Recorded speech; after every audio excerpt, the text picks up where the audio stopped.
Бір күні бүркіт өзіне сенімді дос іздеп әлемге хабар беріпті. Жан-жақтан құстар жиналып бүркіттің алдына келіпті.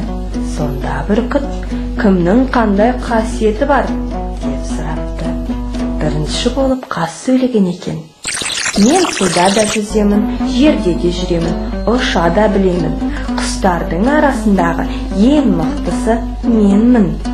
Сол кезде жапалақ ортаға шығып былай дейді: ал менен басқа құстар түнде ұшып көрген емес. Мен сіздің достығыңызға лайықпын депті. Құстардың көбі өзін-өзі мақтаған екен. Сонда бүркіт алыста отырған сұңқардан: сен неге үндемейсің? Сенің қандай қасиетің бар? деп сұрапты. Сұңқар былай жауап беріпті: менің үндемей тұрған себебім өзімде түрлі қасиетте жоқ. Бір ғана қасиетім бар. Ол өзіңіз сияқты шаршамай ұшу депті.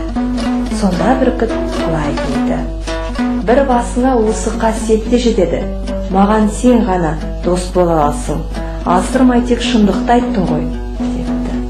Содан бері биікте бүркіт пен сұңқар ғана самғайтын болыпты. Осы кезден бастап бүркіт пен сұңқар мәңгілік дос болыпты.